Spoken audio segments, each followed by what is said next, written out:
El sistema informativo de Canal 1 presenta CMI Última Emisión. Primer gran acuerdo entre gobierno y congresistas ponentes de ley de financiamiento. No habrá ampliación del IVA a productos de la canasta familiar. Gremios de la producción formulan reparos a proyecto. Sin avances finalizó esta noche tercera reunión entre estudiantes de universidades públicas y gobierno. Continúa paro que amenaza el semestre académico. Ministra de Educación María Victoria Angulo anuncia ante el Congreso que gobierno alista una reforma al ICETEX. Millonario aporte de la Unión Europea al Fondo para la Paz.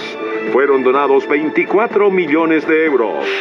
Primeras capturas por desfalco de 16.000 millones de pesos a Universidad Autónoma del Caribe. Fiscalía investiga posible fuga de información. Contraloría Distrital confirma en última instancia millonarias multas contra exalcalde Gustavo Petro. El hoy senador anuncia movilizaciones. Y en deportes, con empate a 2 goles entre Medellín y Tolima, comenzó la semifinal de la Liga. Plenaria del Senado aprobó en segundo debate la creación del Ministerio del Deporte. Tara J.P. Henson es la voz original de Jess para la película de Disney de esta Navidad llamada Wi-Fi Road. Con ella nos conectamos en exclusiva al final de la emisión desde el Teatro Col Subsidio, celebrando los 30 años de la Navidad con Missy. Con Inés María Sabaraín y Margarita Ortega.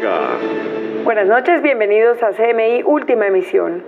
Mucha atención que esta noche se logró un acuerdo entre el gobierno y los ponentes del proyecto de ley de financiamiento para que definitivamente no sea ampliado el IVA a los productos de la canasta familiar. Para mañana está prevista una reunión de senadores y representantes con el ministro de Hacienda, Alberto Carrasquilla, y el director de la DIAN. Hoy justamente los gremios, durante una audiencia pública en el Congreso, formularon algunos reparos a la iniciativa. Tras la reunión de los ponentes con el Gobierno Nacional que se realiza esta noche en el Ministerio de Hacienda, se acordó de manera oficial que no se ampliará el IVA a todos los productos básicos de la canasta familiar. La iniciativa impulsada por el Partido Liberal fue acogida por los ponentes del proyecto de la ley de financiamiento. El anuncio para los colombianos es que no va a haber IVA a la canasta familiar. También se acepta que no va a haber IVA a los insumos y servicios agropecuarios, y se conformó otra comisión para que el día de mañana, junto con el ministro y el director de la DIAN, miremos hasta dónde logramos nosotros recaudar el próximo año. Como consecuencia del tema se analizan otras alternativas para buscar los 14 billones de pesos que faltan en el presupuesto. No se descarta un aplazamiento en 2019. Miramos ciertas proposiciones que son satisfactorias. Hemos llegado a unas cifras que algunos dicen de 7 billones, otros hasta los 9 billones. Eso es lo que vamos a revisar el día de mañana. Esta semana se definirá la estrategia para el informe de ponencia. Quiere decir que nos sigue faltando 7, pero el gobierno está dispuesto a aplazar esa inversión. Eso quiere decir que de alguna manera muchas de las cosas que se iban a pagar se va a tener que aplazar para después. Desde la mañana los gremios de la producción en audiencia pública convocada por el Congreso ya presionaban para que no se tocara el IVA. Porque dejar la tarifa de excluidos y una tarifa general del 19 para los tractores, para la asistencia técnica, para los fertilizantes, los agroquímicos, los distritos de riego, lo que hace es transferirle al productor un mayor costo y por ende gravar indirectamente al consumidor. Y la carga estaría en el 70% de la población que es más vulnerable, que son los consumidores de pollo y huevo en mayor medida. En el sector comercio también advierten efectos negativos. Cualquier impuesto que se coloque a estas bebidas azucaradas y a los licores reduciría esos ingresos a 682.000 pesos. Se espera que la próxima semana, a más tardar el martes, se tenga la ponencia para ser votada por parte de las comisiones económicas del Congreso. A propósito de recursos, el equipo económico del gobierno Santos negó hoy que el presupuesto para el próximo año haya quedado desfinanciado, tal y como ha venido sosteniendo el gobierno del presidente Duque. Luis Fernando Mejía, director de FEDesarrollo y quien fue director de Planación Nacional durante la administración del presidente Juan Manuel Santos, sostuvo que no hubo diferencias entre el gobierno saliente y el gobierno entrante. Esto se da por un documento que presentaron exfuncionarios para defender lo que es el presupuesto general de la nación. Esas discusiones no son las relevantes. Es fundamental, de nuevo, garantizar una continuidad en políticas importantes, en la sostenibilidad del presupuesto y en lo que ha sido el activo más importante de este país, que es la estabilidad macroeconómica y fiscal. El dirigente sostiene que el gasto presupuestal aumenta como consecuencia de la nueva solicitud de los ministros entrantes. También algo tiene que haber, muy seguramente, el deseo natural de un nuevo gobierno de también implementar nuevos programas. Mejía puso como evidencia el proceso de empalme como la buena relación que adelantaron los gobiernos saliente y entrante. En otras noticias avanza a esta hora una reunión, la tercera que realizan el gobierno y los estudiantes de las universidades públicas, tratando de solucionar el paro que ya completa 42 días. La mesa de negociación está discutiendo desde las 2 de la tarde asuntos relacionados con el presupuesto para la educación. En la sede de Compensar, en el occidente de Bogotá, se encuentra Daniela Morales. Daniela, buenas noches. ¿Habrá acuerdo o no? Hola Margarita, buenas noches. Pues a esta hora continúa la mesa de negociación, los diálogos entre estudiantes y gobierno nacional, que aún no ha podido llegar a un acuerdo concreto para poder poner fin a este paro. Los estudiantes están exigiendo que el gobierno nacional presente una propuesta concreta en el tema financiero que supla el déficit de las universidades públicas, con el que según ellos pues no se podrá terminar el semestre. Recordemos que los estudiantes han hecho 6 propuestas concretas, entre esos que los recursos de los programas de ICETEX y de Generación E, el nuevo SERPI lo paga, se distribuyan a las universidades públicas. Sin embargo, pues la ministra María Victoria Angulo ha insistido en que esta no es una propuesta viable y que esto no se podría realizar. También les contamos pues que en este momento ingresaron 2 nuevos voceros pues de los estudiantes y dicen que permanecerán en la mesa hasta que puedan encontrar una salida al paro que completa hoy 42 días. Les cuento finalmente que estudiantes de las universidades públicas de Antioquia y también del eje cafetero marchan hacia Bogotá para llegar en las próximas horas y así sumarse al grupo de estudiantes que saldrá a las calles de Bogotá el próximo 28 de noviembre. Por ahora es toda la información desde el occidente de Bogotá. Daniela Morales en CMI La Noticia. Daniela, gracias. El gobierno prepara una profunda reforma al ICETEX. El anuncio lo hizo esta tarde ante la Cámara de Representantes la ministra de Educación, María Victoria Angulo. En el debate de la Comisión Sexta de la Cámara, la ministra de Educación anunció un proyecto para reestructurar el ICETEX como medida para reacomodar recursos para la educación superior. Es claro que hay que hacerle una reforma, y la reforma al ICETEX no viene solamente porque necesitemos nuevas fuentes, sino viene también por lo que discutíamos hace 8 días en la comisión, y es hacer una reforma a las condiciones mismas del crédito educativo.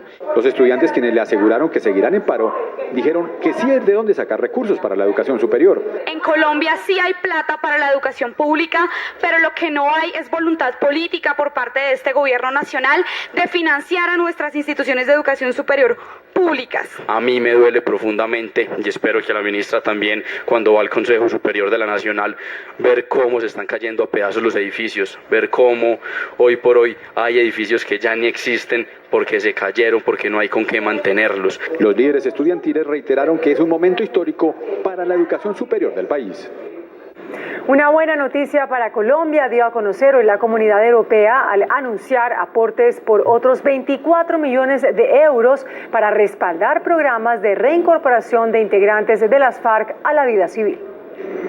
El consejero para el posconflicto Emilio Archila recibió hoy de la Unión Europea un aporte adicional de 24 millones de euros que serán utilizados para los programas de reincorporación de excombatientes a la vida civil. Ya existían 100 millones de euros, la Comunidad Europea ha puesto otros 20 millones de euros. El ministro para el posconflicto confirmó que Alias Romaña y el Paisa abandonaron los proyectos productivos que se habían comprometido a desarrollar, incumpliendo así los compromisos con la comunidad.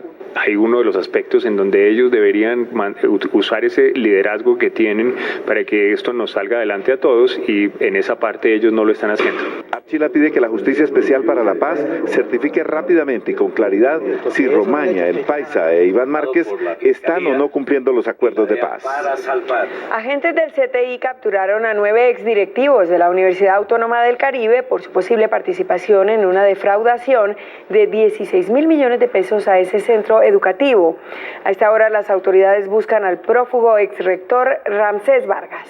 Un desfalco superior a los 16.000 millones de pesos detectó la Fiscalía General de la Nación en la administración de la Universidad Autónoma de Barranquilla. Quienes presuntamente están involucrados en el manejo de los dineros correspondientes con el pago de las matrículas en la universidad. 9 personas fueron detenidas, entre los que figuran exintegrantes de la junta directiva y altos funcionarios de la institución. Sin embargo, aún queda pendiente la orden de captura del exrector Ramsés Vargas. Nosotros confiamos en que haga presencia prontamente ante la justicia.